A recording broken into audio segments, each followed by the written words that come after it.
The little girl's voice barely rose above the rumble of diesel engines at the truck stop. "Sir, will you buy my bike?" 4 veterans loading supplies into their pickup turned. What they saw made them freeze. A child, maybe 5 years old, stood beside a pink bicycle with training wheels still attached. Her dress was clean but faded, the kind of clean that comes from being washed too many times in cold water to save on the electric bill. Her shoes had holes worn through the soles, and her hands shook as she held up a piece of cardboard that said, "For sale, 20. Owen, the one they called Sarge, even though he'd been out for 10 years, was the first to move. He walked over slowly, the way you approach something fragile that might shatter if you move too fast. The 4 of them meets here every Saturday morning at the Route 9 truck stop, their regular spot to load supplies for the community center food drive before heading out to make deliveries. Routine, familiar, safe until today. "Hey there, sweetheart, what's your name?" "Lily." Her voice was so small, it almost disappeared into the afternoon heat. "Will you buy it, please?" That's when Owen noticed what the others hadn't, the way she kept glancing at the dumpster behind the gas station, the way her stomach made sounds even from 6 feet away, the way her lips were cracked and her fingernails had dirt under them, not from playing but from digging through something. "Lily, where's your mom?" The little girl's face crumpled like paper catching fire. She's over there. She said to stay here. She said someone nice would help." Owen followed her pointing finger. Behind the dumpster, barely visible in the shadow, was a woman sitting on the ground. Not drunk, not high, just defeated. Her head was resting against the metal, her arms wrapped around her knees, and even from this distance Owen could see she was trembling despite the 85-degree heat. "Mommy hasn't eaten in 2 days, Lily whispered, her voice breaking. "She gave me the last crackers yesterday morning. She said she wasn't hungry, but I heard her stomach making noises all night. Really loud noises. It scared me." The other veterans, Rodriguez, Travis, and Williams, had joined them now. 4 men who'd seen combat in 3 different wars, who'd faced death in deserts and mountains and city streets, stood speechless before a 5-year-old trying to sell her only toy for food. Rodriguez, who had 3 daughters at home, felt something break inside his chest. "How much for the bike?" he asked, his voice gentler than his appearance suggested. $20. Lily looked down at her shoes. Or whatever you have. Mommy said any amount would help. She said people are good and someone would help us. Travis was already pulling out his wallet when Lily said something that made every veteran go silent. The mean lady said nobody would help us. She said Mommy deserved it. She said Mommy was a bad person and bad people don't deserve good things. The air seemed to get heavier. Owen felt heat rising in his chest that had nothing to do with the sun. "What mean lady, sweetheart?" "Mrs. Garrett, Mommy's boss." Lily's eyes filled with tears. "She fired Mommy and wouldn't give her the last paycheck. She said Mommy was a bad worker, but that's not true. Mommy worked so hard. She worked even when she was sick. She worked when her back hurt. She never complained." Williams, who rarely spoke since what happened in Afghanistan, suddenly asked in a voice like gravel, "Garrett? Patricia Garrett, who owns those 3 restaurants downtown?" Lily nodded vigorously. "She has a big house with a fountain. Mommy cleaned it sometimes for extra money. But Mrs. Garrett said Mommy stole something, so she kept all her money. 2 whole weeks of pay. But Mommy didn't steal. She would never. Mommy says stealing is wrong even when you're hungry." The 4 men exchanged looks. No words needed. They'd been a team long enough to communicate in silence. Patricia Garrett. They all knew that name. Half the town knew it. Rich woman who owned Garrett's Fine Dining, Garrett's Cafe, and Garrett's Catering. Always in the society pages wearing designer clothes. Always smiling at charity galas with a champagne glass in her hand. Always giving speeches about supporting the community. Owen had actually seen her once at a fundraiser for homeless veterans. She'd donated $500 and made sure every newspaper photographer got the shot. He remembered thinking her smile looked expensive and empty. "Stay here with your mom," Owen said softly, kneeling down so he was at Lily's eye level. "We'll be right back, I promise." But first, they needed to help. Travis handed Lily $200 in 20s. the emergency cash he always kept in his wallet for situations exactly like this. "This is for you and your mom, not for the bike. You keep the bike, that's yours." "But—" Lily stared at the money like it was a magic trick. "No buts," Rodriguez said firmly. "Take it. Buy food. Your mommy needs to eat." Rodriguez was already jogging to the gas station convenience store, buying sandwiches, water, orange juice, fruit cups, granola bars, anything with calories and nutrients. Williams helped Lily's mother, Sarah, to a bench in the shade. She was so weak she could barely walk. Her legs buckled twice. Up close they could see her collarbones jutting out, her cheeks hollow, her eyes sunken. "I'm sorry," Sarah kept saying through tears. "I'm so sorry. This is so embarrassing. I tried to find work, but without that last paycheck I couldn't pay for gas to get to interviews, couldn't pay for childcare while I looked, couldn't even print out resumes at the library because I couldn't afford the 10 cents per page." Her voice broke completely. "I'm a terrible mother." "Ma'am," Owen said firmly, his hand on her shoulder, "you have nothing to apologize for, and you're not a terrible mother. You're a warrior. You're fighting a battle most people will never understand." As Sarah ate, slowly, carefully, her body almost rejecting food after 2 days of nothing, she told them everything. She'd worked for Patricia Garrett for 3 years, started as a dishwasher, worked her way up to server at events, sometimes cleaned Patricia's house for extra cash.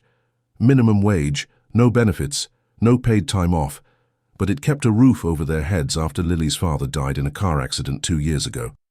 He was a Marine, 2 tours in Iraq, made it through Fallujah and Ramadi without a scratch, only to die on Highway 52 when a drunk driver crossed the median and hit him head-on. He was coming home from his shift at the Veterans Center, where he volunteered teaching job skills to recently discharged soldiers. The life insurance barely covered the funeral. Sarah had been on her own since then, working 60-hour weeks, sleeping 4 hours a night, living on coffee and determination. "Mrs. Garrett wasn't always mean," Sarah said quietly, taking small sips of water. "At first she was professional, cold, but professional. But the last 6 months something changed. She started treating us differently, calling us the help instead of our names, making us work off the clock, docking pay for mistakes that weren't our fault." Rodriguez's jaw tightened. He'd heard this story before. Rich people who forgot that workers were human. "3 weeks ago she hosted this big dinner party," Sarah continued. "Politicians, business owners, important people. I was serving.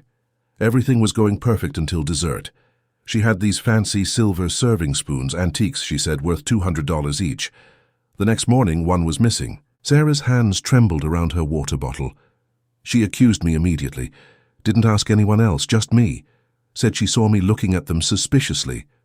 I tried to explain I was just doing my job, but she wouldn't listen.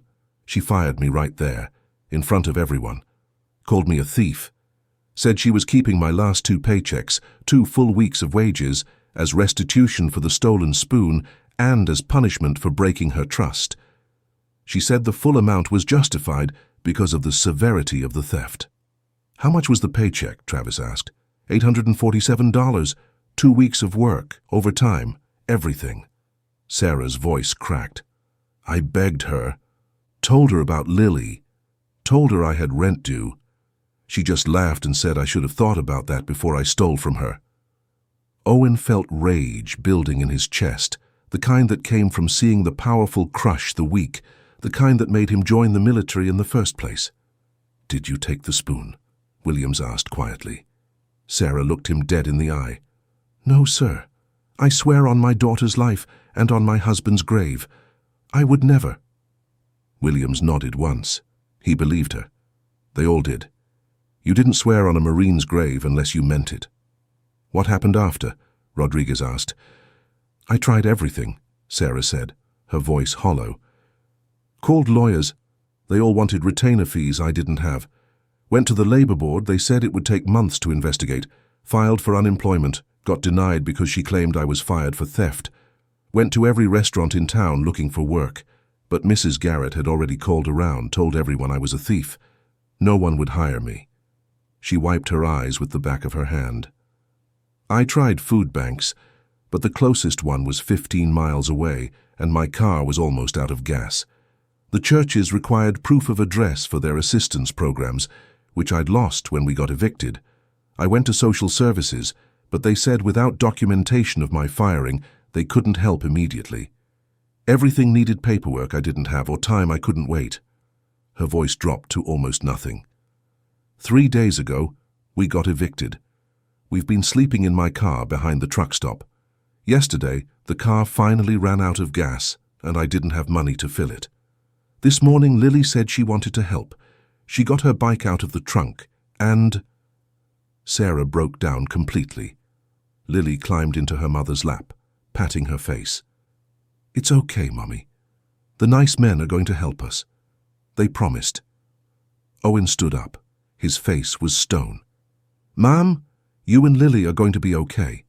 Rodriguez, take them to the Comfort Inn on 5th Street. Get them a room for 2 weeks. Travis, call Angela. Doesn't she work at Save Mart? See if they're hiring." "On it," Travis said, already dialing his wife. "Williams and I have something to do," Owen finished, his voice carrying an edge that made Sarah look up in alarm. "Please don't do anything illegal," she said quickly. "I can't have you getting in trouble because of us." Owen smiled, but it wasn't a nice smile. "Ma'am, we're just going to have a conversation. Nothing illegal about talking." In the truck on the way to Garrett's fine dining, Williams pulled up Patricia Garrett's social media on his phone. Her Facebook was public. Hundreds of photos of expensive vacations, designer handbags, new cars. Her latest post from that morning showed her at a spa, champagne in hand, caption reading, "Self-Care Sunday, because I deserve it." "Posted 2 hours ago," Williams said flatly, while a Marine's widow and her kid were starving 3 miles away. Owen's hands tightened on the steering wheel. They pulled up restaurant reviews next. Garrett's fine dining had a 3.2-star rating, unusually low for an upscale place. But the negative reviews weren't about the food. They were about Patricia herself. Owner was incredibly rude to the waitstaff, yelled at a server for bringing water too slowly, made me uncomfortable. Saw the owner berating an employee to tears in front of customers, will never return. One review from 2 months ago caught their attention. "I watched the owner accuse a server of stealing and fire her on the spot with no evidence. The poor woman was crying. This place should be shut down." "That was Sarah," Williams said quietly. Owen pulled into the parking lot. 3 cars were there, a Mercedes, a BMW, and a Lexus, all with vanity plates. The Mercedes said, "Garrett won." "She's here," Owen said. They sat for a moment, both men checking their anger, controlling their breathing. They'd learned that in the service. Rage makes you sloppy. Calm makes you effective. "We do this right," Owen said. "No threats, no touching her, just truth." Williams nodded. "Just truth." They walked in through the front door. The hostess looked up, saw 2 large men in veteran caps and worn jeans, and her professional smile faltered. "Do you have a reservation?" "We're here to see Patricia Garrett," Owen said calmly. "I'm sorry, Mrs. Garrett doesn't." "Tell her Owen Hayes and James Williams are here about Sarah Mitchell. Tell her if she doesn't come out here in 60 seconds, we'll wait in the dining room and tell every single customer why we're here." The hostess's eyes went wide. She picked up the phone. 30 seconds later, Patricia Garrett emerged from her office. She was exactly what Owen expected.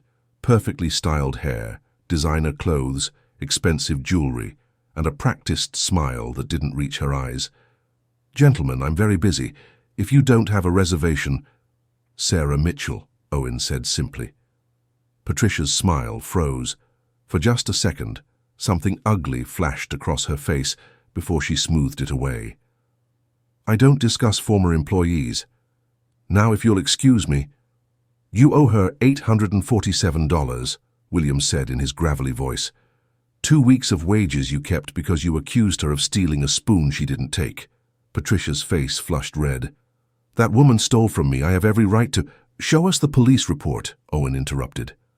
Silence. "If she stole from you, you filed a police report, right? That's what you do when someone steals $200 antiques. You call the cops, so show us the report." Patricia's mouth opened and closed. I decided not to press charges as a courtesy. Bullshit, Williams said flatly. You didn't file a report because nothing was stolen. You just wanted an excuse to fire her without paying her. How dare you? You can't come into my business and threaten me with some sob story. We can, and we are, Owen said, his voice still calm but carrying an edge now. Because that woman you fired, she's the widow of a United States Marine, Staff Sergeant David Mitchell, 2 tours in Iraq. He survived combat just to die because some drunk couldn't stay in his lane. And his widow, the woman he left behind to raise his daughter, has been living in her car with that 5-year-old. That little girl tried to sell her bicycle this morning for $20 so her mother could eat. That's what your greed did. Patricia's face went pale, then red again. I don't have to listen to this. Yes, you do, Williams said, because we're not leaving until you understand exactly what you've done. Owen pulled out his phone and showed her a photo Rodriguez had texted him, Lily holding her for sale sign, her face heartbreakingly hopeful, the pink bike with training wheels beside her. That's the consequence of your lie, Owen said quietly. A Marine's daughter selling her only toy because you wanted to steal $900 from her mother. Patricia looked at the photo and something flickered in her eyes. For just a moment, Owen thought he saw shame, but it was replaced quickly by defensive anger. I run a business. I can't have employees who steal. She didn't steal. Owen's voice cracked like thunder, loud enough that diners in the restaurant went silent. He took a breath, controlled himself, lowered his voice again. And you know she didn't. You fired her because you wanted to. Maybe because she saw something you didn't want her to see. Maybe because she asked for a raise. Maybe just because you could. But you did it, and you kept her wages, and you spread lies about her so she couldn't find other work. Patricia's hands were shaking now. I want you to leave. Write the check first, Williams said. I will do no such thing. Owen leaned in close. Ma'am, you have 2 choices. Choice 1, you write a check for $847 right now, and you call the 5 restaurant owners you spoke to about Sarah. I want their names, and you'll make those calls on speakerphone right here, right now, telling them you made a mistake about her. He pulled out his phone. Choice 2, we leave, and in the next hour, every veteran organization in this state hears about what you did. The VFW, the American Legion, the Marine Corps League, the Military Order of the Purple Heart, all of them. That's 40,000 veterans with families and friends. I also contact the Department of Labor about wage theft. I call the local news stations. Turns out, rich restaurant owner lets Marine's widow starve is a great human interest story. And I post that picture of Lily on every social media platform I can find, along with your name and your restaurant's names. Owen's voice dropped to something cold and final. You'll be famous, Mrs. Garrett. Everyone will know exactly what kind of person you are. Your restaurants will be empty within a week. Your reputation will be destroyed, not because we're threatening you, because we're just telling the truth. The color had drained completely from Patricia's face. She looked around the restaurant, at the customers who had stopped eating to watch, at her employees who were standing frozen behind the bar and in the Kit Travis doorway, at the hostess who was recording the interaction on her phone. Patricia's face went through a series of expressions: rage, calculation, fear, more rage. She looked at the dining room full of customers staring at her. She looked at her employees, some nodding quietly in agreement with the veterans. She looked at her phone, probably calculating how fast a social media firestorm could destroy everything she'd built. Her hand went to her throat, fingering the diamond necklace there. Her breathing was rapid and shallow. This is extortion, she finally said, her voice shaking. No, ma'am, Williams said calmly. Extortion is threatening harm to get money you're not owed. This is called collecting a debt and clearing an innocent woman's name. There's a difference. Patricia stood there for another long moment, visibly trembling. Then she turned and walked stiffly to her office, her heels clicking sharply against the hardwood floor. She returned 3 minutes later with a check and her phone. She thrust the check at Owen with shaking hands, her lips pressed into a thin, bloodless line. He looked at it. 847s, made out to Sarah Mitchell, signed with an angry slash of Patricia's signature. Now the calls, Williams said quietly. Names and numbers. Patricia's jaw clenched so hard, Owen could hear her teeth grinding. But she pulled up her contacts, her fingers fumbling on the screen. Antonio's Bistro, Riverside Grill, the Mason Jar, Madison's Garden, and Pete's Steakhouse, she said through gritted teeth.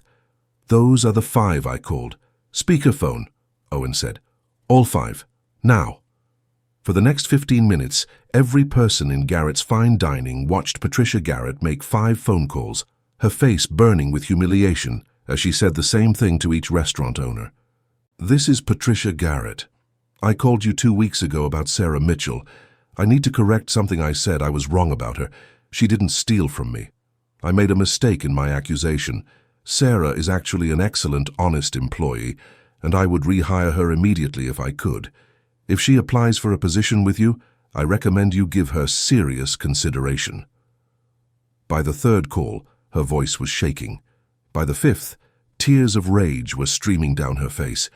When she finished the last call, she looked at Owen and Williams with pure hatred. Are we done? She asked, her voice venomous. One more thing, Owen said quietly. If Sarah or her daughter ever need anything, and I mean anything, you're going to help. Medical bills, school supplies, whatever. You owe them more than money. You owe them the life you tried to destroy. And if you ever, Williams added, his voice dropping to something that made Patricia step back, ever speak badly about that woman again or do anything to hurt her or her child, we'll be back. And next time, we won't be this polite. As they turned to leave, Owen stopped and looked back. Patricia was standing there, her perfect exterior cracked, her carefully constructed image shattered, surrounded by employees and customers who had just watched her get backed into a corner by 2 veterans and simple truth. One last thing, ma'am, Owen said quietly. That little black girl with the bike. She still believes people are good. She still believes in heroes and kindness and justice. Don't you dare prove her wrong again. They found Sarah and Lily at the Comfort Inn. Rodriguez had gotten them a room with 2 beds, clean towels, and working heat. Travis's wife, Angela, had already stopped by with bags of groceries, real food, not just gas station snacks. Sarah was sitting on the bed looking at it all like she couldn't quite believe it was real. Lily was eating an apple, her legs swinging happily, a glass of milk beside her. Owen handed Sarah the check. This is yours, every penny you earned. Sarah stared at it. Her hands started shaking so badly she almost dropped it. How did you... she started, but her voice broke. Don't ask, Travis said gently. Just know it's over. Patricia Garrett won't bother you again, and she's already called 5 restaurants to clear your name. You can work anywhere in this town now. And Monday morning, Rodriguez added, you have a job interview at Save Mart. My wife Angela, Travis's wife, works there. She's the assistant manager in the deli department. They need someone reliable and honest. The pay starts at $15 an hour, and they have benefits, health insurance, paid time off, sick days. It's not glamorous, but it's honest work with good people who'll treat you right. Sarah's face crumpled. She tried to say thank you, but couldn't get words out through the tears. They weren't sad tears anymore. They were the kind of tears that come when relief hits after too much hardship, when your body finally feels safe enough to let go. Lily hopped off the bed and ran to Owen, wrapping her small arms around his leg in a fierce hug.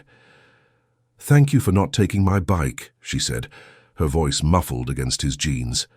Owen knelt down, something in his chest breaking and mending at the same time. You keep that bike forever, okay? And when you grow up, you remember this. People who've been through hard things have a choice. They can become mean like Mrs. Garrett, or they can become kind like your mama. Your mama stayed kind even when she was hungry and scared and didn't know where her next meal would come from. That's the strongest thing a person can do. Lily nodded solemnly, her eyes wide and serious. And if anyone ever tries to hurt you or your mom again, Williams added quietly, you call us, okay? You're not alone anymore. Your daddy was a Marine, that makes you Marine family, and Marines don't leave their family behind. Sarah managed to get words out then. Why? Why would you do all this for strangers? The 4 men looked at each other. It was Rodriguez who answered. Because we all know what it's like to be hungry, to be scared, to feel like the world doesn't care if you live or die. We've all been in dark places." He paused. "And we all remember the people who pulled us out. So now we do the same. That's all." "We protect our own," Owen added simply. "And you're the widow of a Marine who served his country. That makes you and Lily ours. We don't leave our own behind, not in combat, not at home, never." Before they left, Lily ran back to the table where she'd been coloring with the crayons Rodriguez had bought her. She came back with a piece of paper folded carefully. "I made this for you," she said, handing it to Owen. "So you remember us." Owen unfolded it. It was a crayon drawing, 4 stick figures standing next to a small girl with a pink bike with training wheels.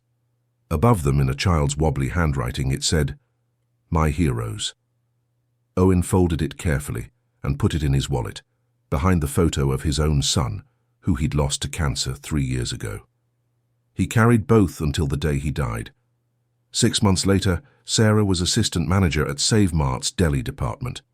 She'd worked her way up through pure determination and the kindness of Angela Travis and the other employees who gave her a real chance. Lily was in kindergarten at Lincoln Elementary, fed, happy, healthy, bringing home artwork and permission slips for field trips like any normal kid. They had a small apartment, just 2 bedrooms, nothing fancy. But it had heat that worked and a refrigerator that stayed full and windows that let in morning light. Sarah had bought Lily new shoes, real ones from a store, that fit properly and didn't have holes. Some nights, Sarah would stand in the Kit Travis making dinner, just simple things like spaghetti or chicken and vegetables, and cry quietly because she remembered the nights when there was no dinner at all, when she'd drink water to fill her stomach and pretend she'd already eaten so Lily wouldn't worry.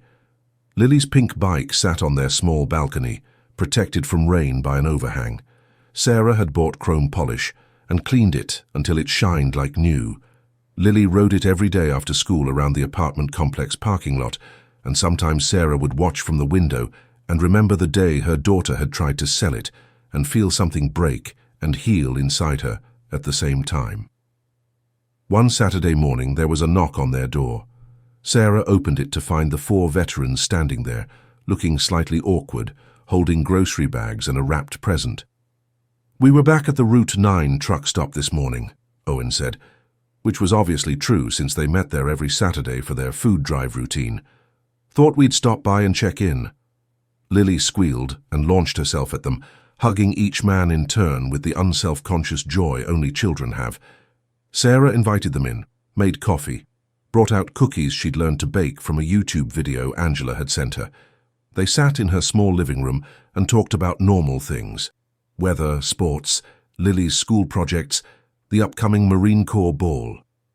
Owen mentioned his daughter was getting married next month. Rodriguez showed them photos of his new granddaughter. Travis talked about his wife Angela's promotion to manager. Williams, who still rarely spoke, mostly just smiled and listened, but he did mention he'd started volunteering at the VA again. Before they left, Sarah stopped Owen at the door. "I need you to know something," she said quietly, her voice steady but intense. "That day at the truck stop, I had decided it was the end. I had a plan.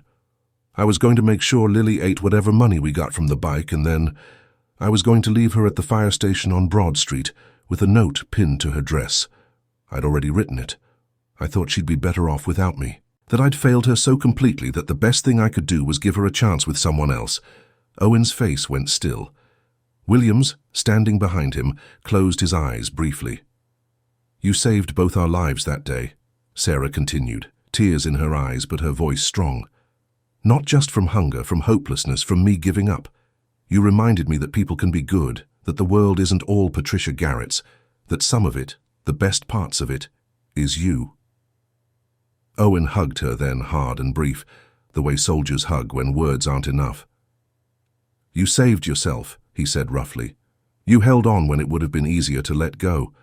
You kept your daughter fed and safe and loved, even when you had nothing left to give. We just gave you a chance to remember how strong you already were." Patricia Garrett's restaurants didn't close, but they changed.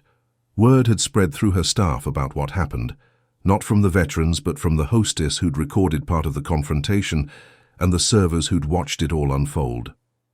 Some employees quit immediately, disgusted by what they'd learned their boss had done. Others stayed, but started documenting everything. Hours worked, wages paid, any attempt to make them work off the clock. Patricia never apologized. Women like Patricia rarely do, but she started paying her remaining employees fairly, on time, with proper overtime. She stopped the wage theft, stopped the off-the-clock work, stopped the petty cruelties, not because she'd suddenly grown a conscience or learned empathy, but because her staff had learned something more powerful. They had leverage when they stood together. They'd learned they could say no. They'd learned that abuse only works when victims believe they're powerless. Patricia paid fairly now because she had no choice, because her employees watched each other's backs, because they'd seen what happened when someone finally stood up to her and they realized they could do it too. Her Yelp rating improved slightly, from 3.2 to 3.8, but the reviews now included warnings. Good food, but be aware the owner has a history of treating staff poorly. Seems to have improved recently, but patron beware. She was never quite welcome at the charity galas anymore. Not banned exactly, just not invited. The veteran community had long memories, and while they didn't actively campaign against her, they didn't forget either. Her name had become a cautionary tale. And the silver serving spoon? It turned up 4 months later during a deep clean of Patricia's house, when contractors were renovating her dining room. It had fallen behind the built-in cabinet during the dinner party, wedged in a gap between the cabinet and the wall, invisible unless you pulled the whole unit away from the plaster. The contractor found it and brought it to Patricia with a smile, happy to return her lost antique. Patricia stood there holding the spoon, the expensive silver heavy in her hand, and for the first time in her life, felt the full weight of what she'd done. She'd destroyed a woman's life, a widow, a mother, a Marine's family, over something that had never been stolen at all. She'd let them starve and suffer and nearly die over a lie that she'd convinced even herself was truth. She never told anyone about finding it. She put it in a drawer in her office where she'd see it every time she looked for paperwork, a reminder of the cost of her pride and cruelty. Some nights when the restaurant was closed and she was alone doing books, she'd take out the spoon and hold it, running her fingers over the elaborate silver handle, and wonder what kind of person she'd become. Wonder when she'd transformed from the scared girl working at a diner into the monster who'd let a child go hungry just to feel powerful. But she never apologized. She never reached out to Sarah. She never tried to make real amends, because people like Patricia Garrett don't change, not really. They just learn to hide better. They learn where the boundaries are. They learn what they can get away with and what will bring consequences. And sometimes that's the best you can hope for. Some kinds of justice don't need a courtroom. Sometimes all it takes is 4 men who remember what it means to protect those who can't protect themselves. And a little girl brave enough to ask for help, standing beside a gas station with a cardboard sign and a pink bicycle, believing that somewhere in this hard world there were still good people. She was right. Before you go, I need to ask you something that matters. Have you ever seen someone being treated unfairly by someone in power and wished you had the courage to step in? Maybe it was at work. Maybe it was at a store. Maybe it was just on the street. That moment when you saw injustice happening and felt that pull in your chest that said, someone should do something. Here's the truth. You are someone. And sometimes all it takes is one person standing up to change everything. Drop in the comments. What would you have done if you saw Lily trying to sell her bike? And if this story reminded you that ordinary people can do extraordinary things when they choose courage over comfort, hit that subscribe button. We share true stories of everyday heroes who refused to look away when it mattered most. See you in the next story.